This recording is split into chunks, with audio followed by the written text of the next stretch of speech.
Mambo, everybody. I couldn't hear John, I'm sorry. It was kind of low, but it's probably me with my scarf on my head, so we all right. Okay. Happy New Year. It's 2016 and we've been given another year and opportunity to educate our children about themselves. Catherine and I welcome you back to Satora's Black History Corner internet program. And I am your host, Catherine Hunter Williams, along with my co-host, Catherine Blake. Hello, everybody. Blake. I'm not hearing for whatever reason. Okay. Today I'm going to tell our story about two explorers, one that is deceased and one that's still living. And a little something about Martin Luther King Jr. And Miss B is going to tell our story about Walt Disney. Wow. And how it was involved in slavery or something, Yeah. whatever. Something. Recreating a slave park. Okay. Ain't that something? I'm waiting for it. Okay, before we go any further, Martin Luther King's birthday, his birthday is actually January 15th. Mm-hmm. And that the holiday is on January 18th, the third Monday of this month, which is next week. Mm-hmm. So please get out, go somewhere, find out activity or program that's going on in your city and enjoy and celebrate Martin Luther King's holiday. And give back. Do some community service. Do something. Even if you go out and teach about it or teach your children, sit down and read a book about Martin Luther King. Amen. Seems like I'm talking too loud. I'm not? Okay. Anyway, that's a little something about Martin, but let me just give you a little more. He was born January 15, 1929, and was an American Baptist minister, activist, humanitarian, and leader of the American African Civil Rights Movement.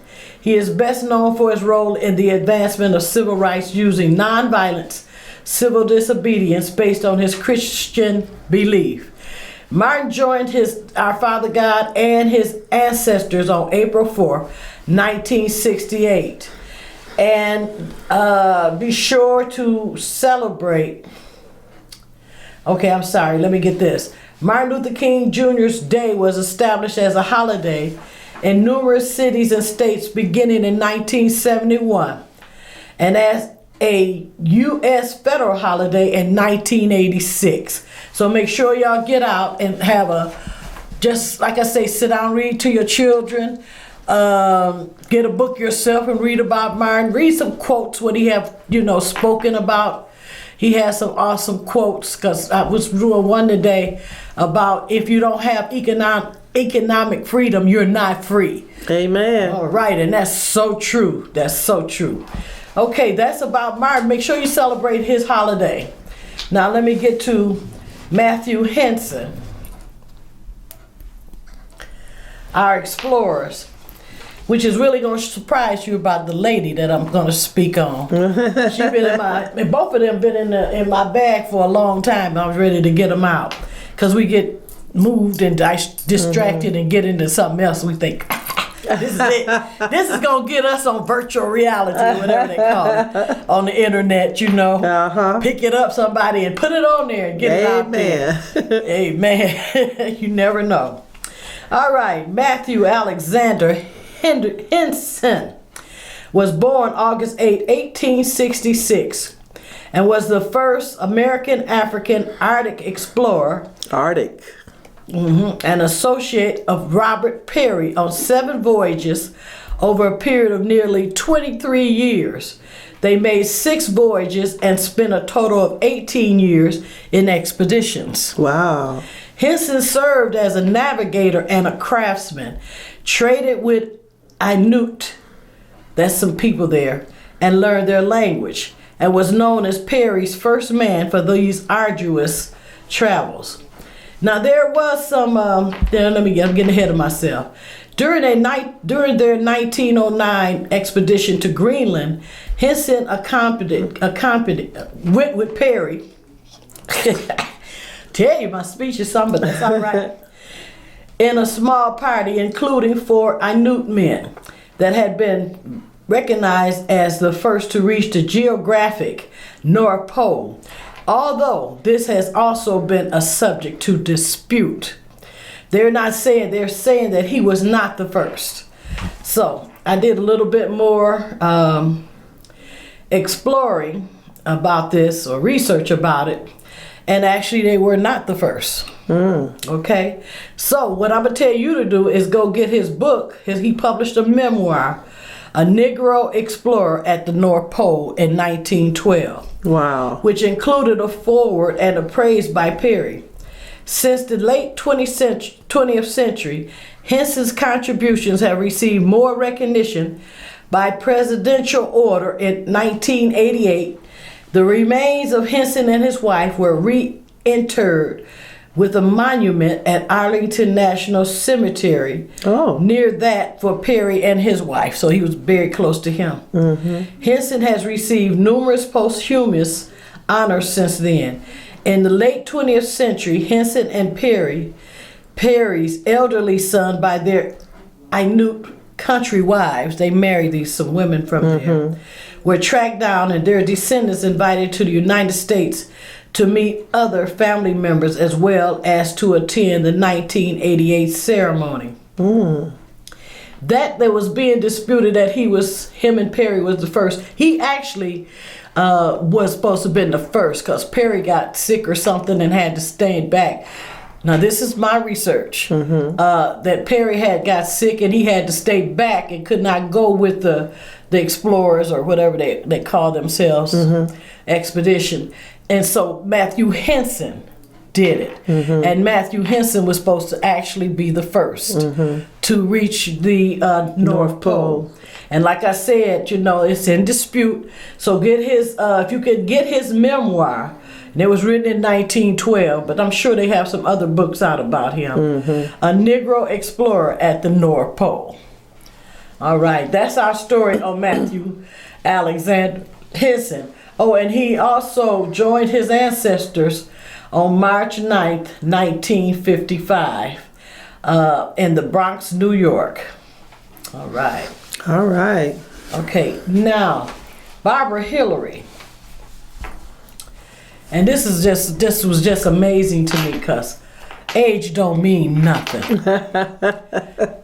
Barbara Hillary was born and raised in New York City, and after a career as a nurse, became an Arctic explorer and adventurer. Arctic.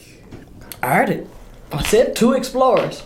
On April 23rd, 2007, Barbara reached the North Pole. What? And in 2011, at the age of 79, became the first American African woman to reach both poles. Oh, she went to the South Pole too? She went to the South Pole too. At 79. And this woman's still alive.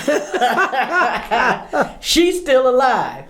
Barbara has been an outspoken advocate for community improvement and was the founder of the Avern Action Association, which works to improve the quality of life in Avern, New York, and the Rockaway, Peninsula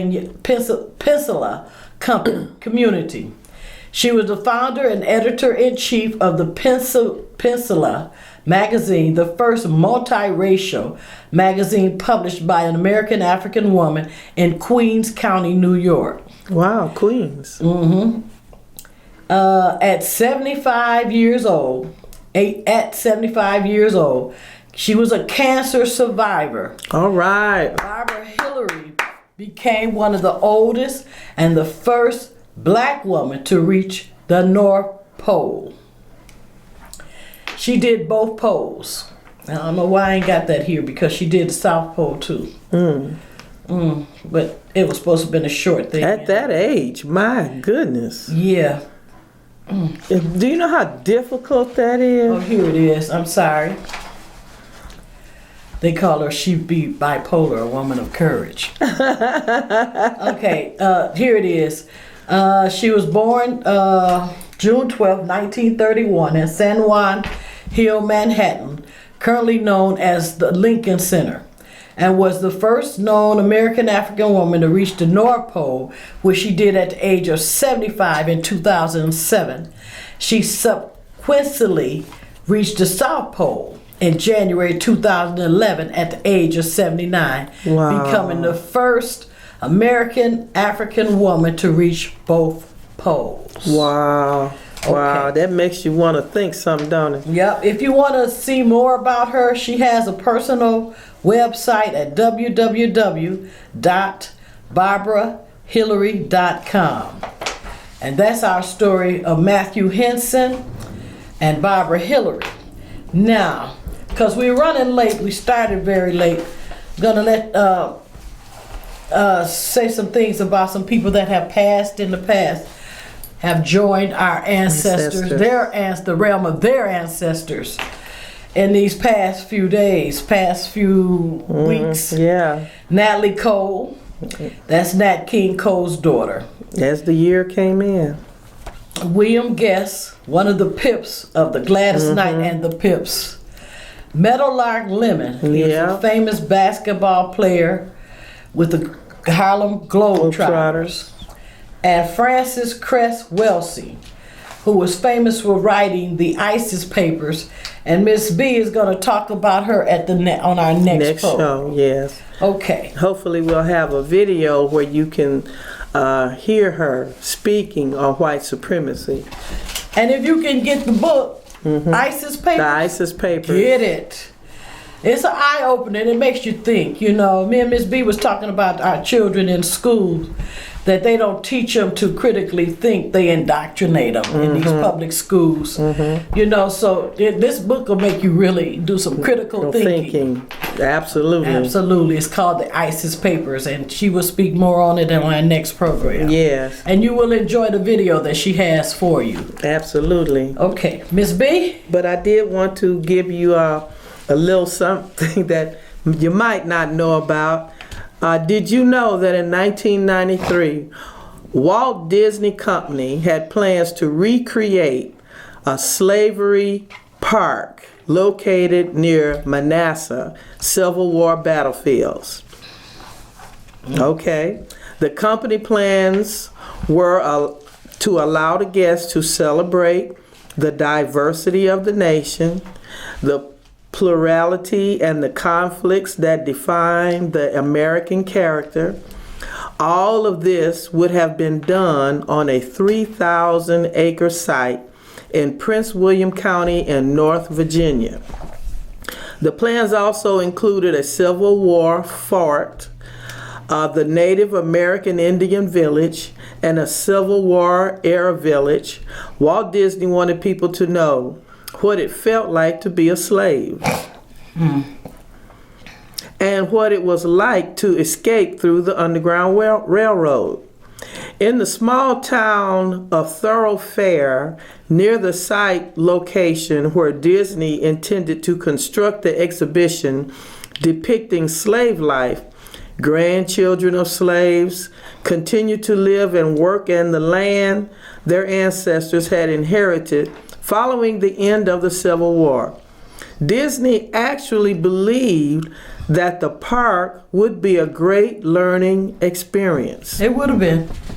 I think because, you know, when we go around to different places in the country to where they have slave cabins and villages and whatever, it's a very good learning experience.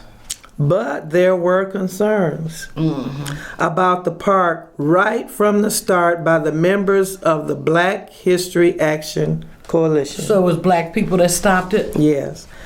Many people they will felt do that. They will. Many people felt that the portrayal of slavery would not be historically dignified or accurately portrayed. And Disney's then chairman, Michael Eisner, responded to such criticism by saying that they were not going to put people in chains. Mickey Mouse. Wait a minute. It wasn't going to actually be people. It's a recreation of. So how he figured it was going to be? Yeah, it was. And they was going to actually have reenactors? Yes. Oh, that would have been really interesting. I think I might have had to go to Florida for that. Just like they got Mickey Mouse and, well, here, listen to this. It says Mickey Mouse and friends will be there when the park opens in Northern Virginia in 1998. But there will be a recreated steel mill, not a castle. Runaway slaves, not pirates of the Caribbean. So they were going to have actual people as runaway slaves. Well, what did Mickey Mouse and them have to do with that? Oh, that's just part of the Disney. That would have really messed that up. Okay. And Mickey Mouse wasn't even back that time. They really would messed up that period. They doing. You know, I would have said, oh no, that's not accurately being told. No. So in September of 1994, facing opposition from critics who were concerned that the park would vulgarize history, pollute the surrounding area, with Mickey Mouse and all that, it would have. And detract from the nearby historical sites, Disney decided to abandon its plans for the Virginia park. Good. After you talk about they was going to have Mickey Mouse and Doofus and Goofy and all that. Yeah, there was Mickey Mouse and friends would be there in the park. They was not in that time. Yeah, they were going to have runaway slaves. They were going to have the whole hookup. Yeah, a steel mill, and it was just going to be a mess.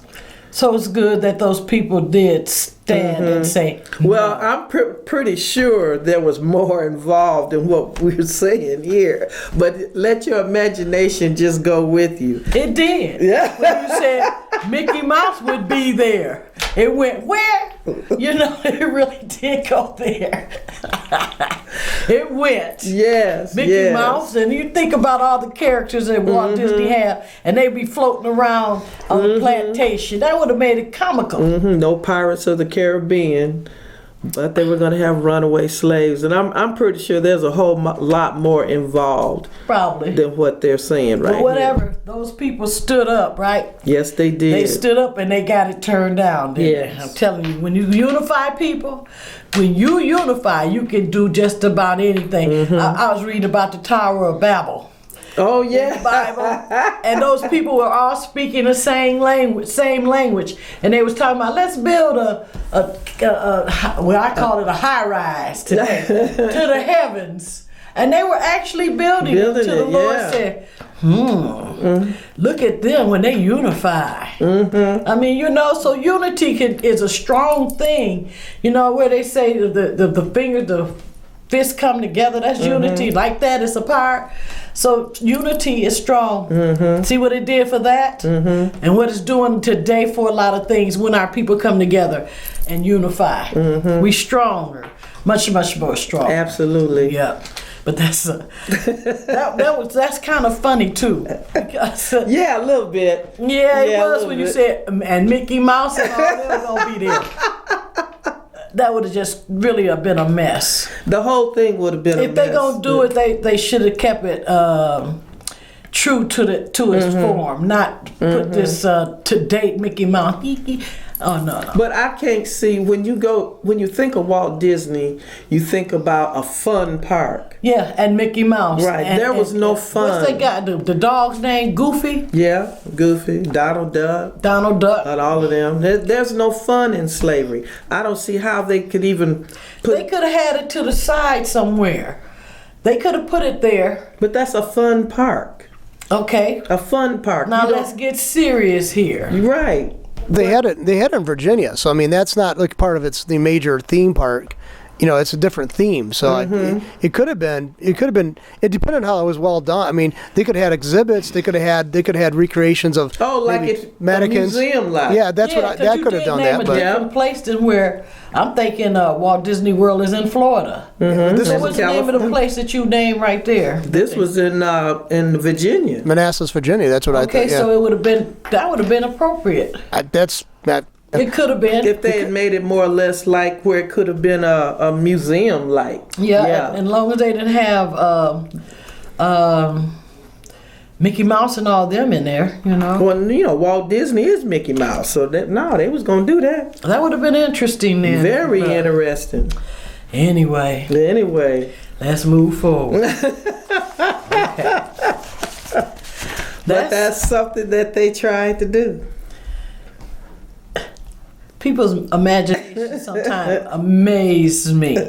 And it do take, you got to have the thought first in order for it to manifest or materialize.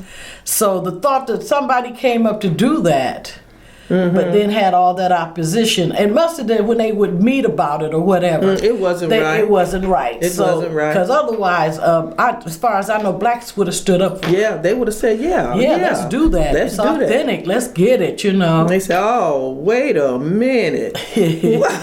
Hold up. Lord. Anyway. Yeah. Very interesting story. Anyway. When you said Mickey Mouse, it just looped me. But anyway, that's our story about Matthew Henson, Barbara Hillary, Walt Disney's recreated slavery park.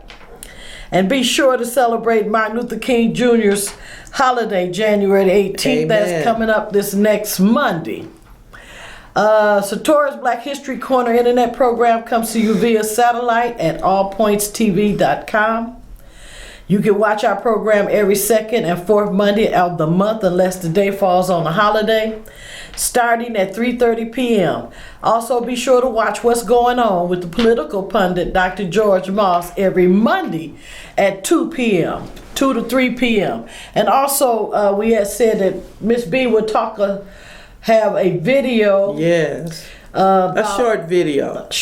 A short video by Frances Cress Welshing. And if you can go and purchase her book, The ISIS Paper, it is really an eye-opener and it makes you think. Well, her book the price for that book has really raised since she passed. Go to Amazon.com. $65. Wow. Yes, ma'am. What about halfoff.com? I'll try that. And then George and them had told me about Idris. Let me leave it alone. Because I you know who that is. Who?